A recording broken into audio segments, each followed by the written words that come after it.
Hello दोस्तों, कैसे हो आप लोग। आई होप आप लोग अच्छे होंगे। और आज मैं सेकंड वीडियो लेके आया हूँ सीटेट के लिए। और सीटेट के एग्ज़ाम को बहुत अच्छी तरीके से समझेंगे, एक एक डिटेल में बहुत अच्छे करके बना रहा हूँ जिसमें आपको अच्छे से समझ में आ जाए। तो कोशिश करना कि वीडियो को पूरा वॉच करें और बार बार देखें, क्योंकि रिवीजन सीटेट में आप नोट्स मत बनाइए, वीडियो को ही बार बार देखिए, वही आपके नोट्स बनेंगे। और उसकी एक प्लेलिस्ट बना लीजिए और प्लेलिस्ट के हिसाब से वीडियो को उसमें ऐड करते रहिए कि मैंने ये वीडियो देख ली है, इसका रिवीजन भी हो गया है। आपको नोट्स बनाने की ज़रूरत नहीं है, क्योंकि आपके पास इतना टाइम भी नहीं है कि आप नोट्स बनाएं बैठ के। तो सबसे बढ़िया यही रहेगा, वीडियो को बार बार देखें। चलो स्टार्ट करते हैं।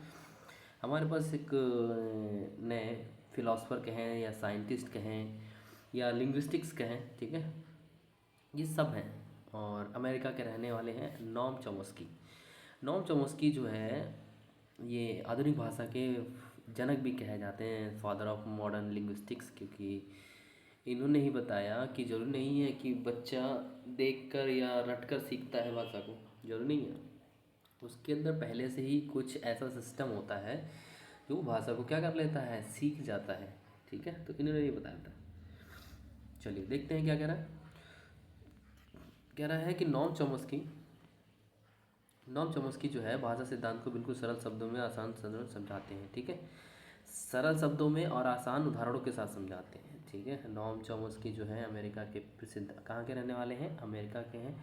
और ये क्या है, लिंग्विस्टिक्स हैं। ठीक है, साइकोलॉजिस्ट भी हैं, पॉलिटिक्स पॉलिटिशियन भी हैं और आधुनिक भाषा का जनक भी कहा जाता है। ठीक है, तो ये सारी चीज़ें इनके बारे में ध्यान रखना, बाकी ना ध्यान रखो तो कोई बात नहीं, लेकिन कहाँ के हैं, अमेरिका से हैं, ध्यान रखना। ठीक है, फिर आगे क्या दे रखा है। कह रहा है चॉम्स्की से पहले लोग, ठीक है, किसे, बी एफ स्किनर को मानते थे कि बच्चे जो हैं, बी एफ स्किनर भी मानते थे कि बच्चे बड़ों की नकल करके या रटकर भाषा सीखते हैं।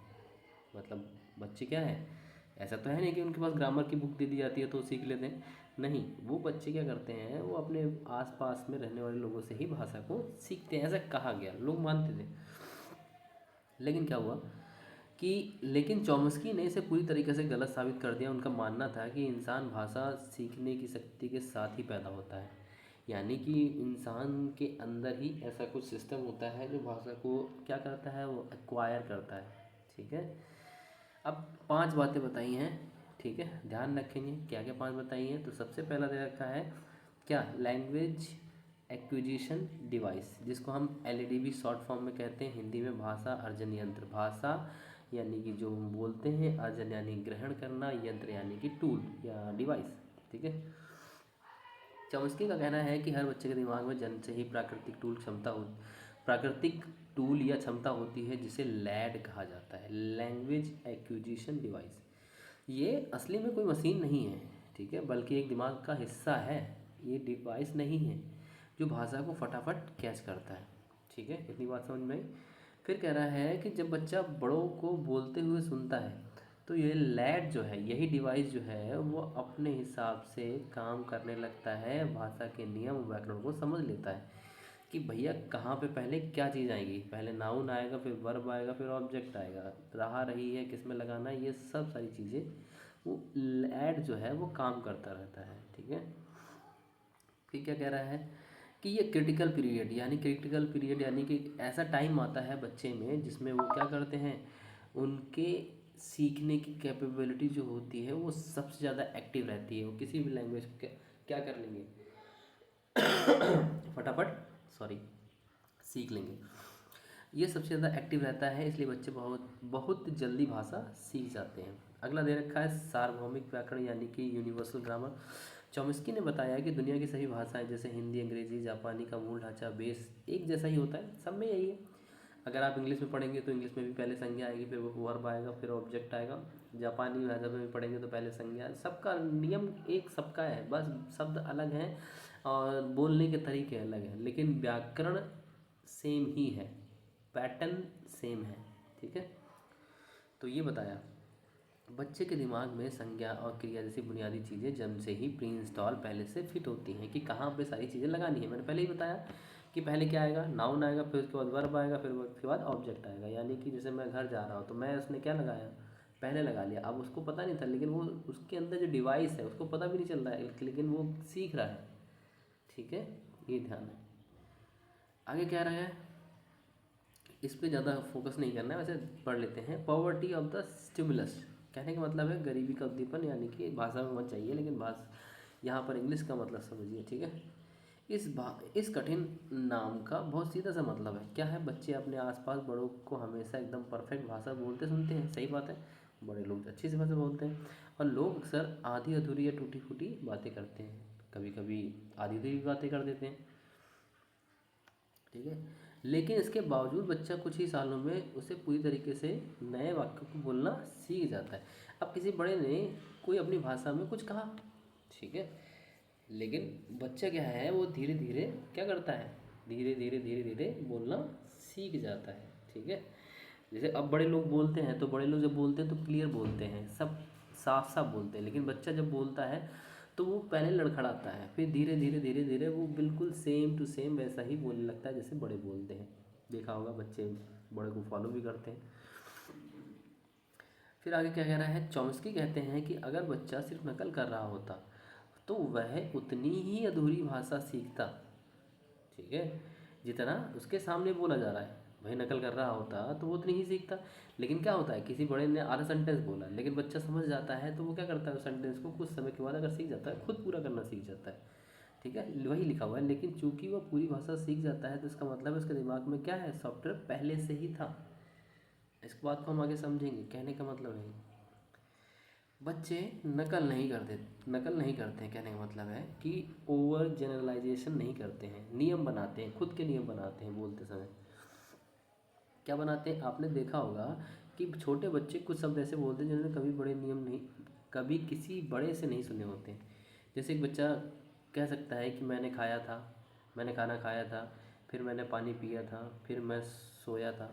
या अंग्रेजी में कह सकता है कि आई गोड, लेकिन उसने कभी सुना नहीं आई गोड, उसने गलती कर दी बोलते समय। उसको लगा कि गो की सेकंड फॉर्म बनाने के लिए हम ईडी लगा देते हैं, उसको पता नहीं था, ना उसे किसी से सुना, लेकिन उसने अपने हिसाब से नियम बना लिए। मैं ऐसा कर दे रहा हूँ, मैं बोलते समय ऐसा बोल दे रहा हूँ, लेकिन क्या वो रियलिटी में बच्चे के लिए सही होगा, नहीं। उसको बाद में पता चलता है कि मैंने गो में ईडी लगा दिया, वैसे गो की सेकेंड फॉर्म तो वेंट होती है।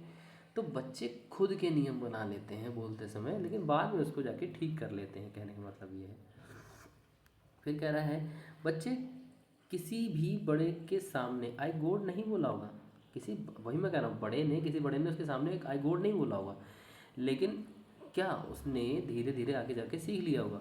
इसका मतलब बच्चे ने नकल नहीं की, कि किसी ने बड़े ने आई गोड, बड़ा कोई आदमी या महिला कोई आई गोड कैसे बोल सकती है, अगर उसके अंग्रेजी के बारे में उसको नॉलेज है, तो आई गोड तो नहीं बोलेगा, आई वेंट बोलेगा। बच्चे ने अपने पास से आई कोड बना लिया है। ठीक है, फिर क्या कहना है, इससे साबित होता है कि बच्चा नकल नहीं कर रहा है, जाहिर सी बात है, बल्कि उसके दिमाग में एक नियम बना लिया है कि पास टेंस के लिए शब्द के पीछे क्या लगा दें, ईडी लगा दें या था लगा दें। ठीक है, कहने का मतलब ये है। आगे क्या कह रहे हैं, गहरी बनाम सतत संरचना, डीप वर्सेस सरफेस स्ट्रक्चर। अब यहाँ कोई ज़्यादा मतलब नहीं है, एक सेंटेंस दे रखा है, चॉम्स्की ने इसको दो भागों में बांटा है। ठीक है, क्या कह रहा है, सतही सरफेस स्ट्रक्चर, कहने का मतलब जो हम बोलते हैं या लिखते हैं बस वही, और डीप स्ट्रक्चर यानी कि उसका असली मतलब। बच्चे अगर छोटे बच्चों से कहोगे ना, ठीक है, छोटे बच्चों से कहोगे, क्या कहोगे, उनको कहोगे पोएम सुना दो, तो वो पोएम सुनाने लग जाएंगे। लेकिन अगर उनसे पूछोगे कि भैया पोयम का डीप मीनिंग बताओ क्या है, नहीं बता पाएंगे। तो पोयम को सुना पाना बच्चे के लिए क्या है, एक सरफेस स्ट्रक्चर है। ठीक है, ये और अगर वो डीप मीनिंग नहीं बता पा रहा है, उसको नॉलेज नहीं है, तो वो गहरी संरचना है, डीप स्ट्रक्चर है। ठीक है, बात समझ में आई। तो इसी तरीके से नॉम चोम्स्की ने कुछ और बातें भी बताई। क्या कहा कि इन दो, ये तो हमने समझ लिया है, ठीक है, बेसिक से सेंटेंस है, ये तो अलग ही बात है। याद रखने के लिए आसान उदाहरण क्या है, देखो। कहने का मतलब है कि मान लीजिए जब बच्चा पैदा होता है तो उसके दिमाग में एक नया स्मार्टफोन, उसका दिमाग एक नए स्मार्टफोन की तरह होता है। जैसे हम देख दुकान से एक फ़ोन खरीद के लाए, तो बिल्कुल बच्चा वैसा ही होता है, बिल्कुल, ठीक है। फिर क्या है, चॉम्स्की के अनुसार इस फ़ोन में ऑपरेटिंग सिस्टम, यानी कि ऑपरेटिंग फ़ोन का ऑपरेटिंग सिस्टम बच्चे के लिए क्या होता है, एलईडी होता है। बच्चे के दिमाग में एलईडी, लेकिन फ़ोन, नया फ़ोन में क्या है, वो स्मार्टफोन। स्मार्टफोन में क्या, ओएस कंपनी की तरफ से पहले से ही इंस्टॉल आता है। यानी कि फ़ोन में अगर खरीद के लेके आओगे तो ओएस पड़ा हुआ होता है उसके अंदर। उसी तरीके से जब बच्चा पैदा होता है तो उसके अंदर पहले से ही प्री इंस्टॉल होता है क्या, लैंग्वेज एक्विजिशन डिवाइस, यानी कि एलईडी, ठीक है।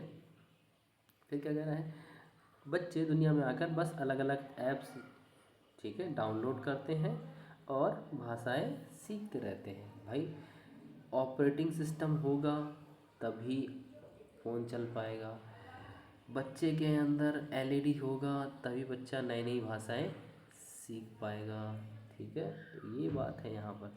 आई होप मेरा कलर थोड़ा ख़राब है, आई होप आपको ये समझ में आया होगा। और बहुत ही इजी वे में मैंने इसको बहुत समझाने की कोशिश की है। अगर अच्छा लगा हो तो कमेंट करिएगा नीचे और बताइएगा। मैं ऐसे ही एक एक वीडियो आपको देता रहूँगा। लाइक करें मेरे चैनल को, सब्सक्राइब करो।